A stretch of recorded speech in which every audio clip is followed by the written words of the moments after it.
আসসালামু আলাইকুম। শীতের মৌসুম শুরু হচ্ছে, সেই সাথে মায়েদের দুশ্চিন্তা বাড়ছে।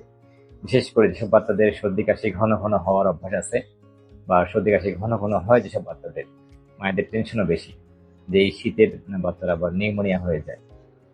তাই আমাদের পরামর্শ হচ্ছে আপনার আদরের সন্তানকে এই শীত শুরুর আগে একটি ইনফ্লুয়েঞ্জার ভ্যাকসিন দিয়ে নেবেন।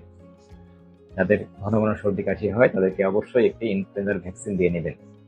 আপনার সন্তানের বয়স যদি ৮ বছরের কম হয় তাহলে এই ভ্যাকসিন দেওয়ার নিয়ম হচ্ছে প্রথম দিন একটি ভ্যাকসিন দিবেন, এরপরে ১ মাস পরে সেকেন্ড ডোজ দিতে হয় এবং সেকেন্ড ডোজ দেওয়ার পরে প্রতি বছর একটি করে বুস্টার ডোজ দিতে হয় ৮ বছর বয়স পর্যন্ত। এবং সন্তানের বয়স যদি ৮ বছরের বেশি হয় তাহলে শুধুমাত্র প্রতি বছর একটি করে ভ্যাকসিন দিতে হবে। সেক্ষেত্রে ৩টি নেওয়ার কোনো প্রয়োজন নেই, প্রতি বছর শুধুমাত্র একটি করে ভ্যাকসিন দিলেই হবে। এখন এটা কোথায় পাবেন? বাজারে বিভিন্ন কোম্পানির ভ্যাকসিন আছে। এর মধ্যে সবচেয়ে সহজলভ্য হচ্ছে ইনসেপ্টা কোম্পানির ইনফ্লুভ্যাক্স টেট্রা। ইনফ্লুভ্যাক্স টেট্রা নামে পাওয়া যায়, এটি আপনি দিতে পারেন।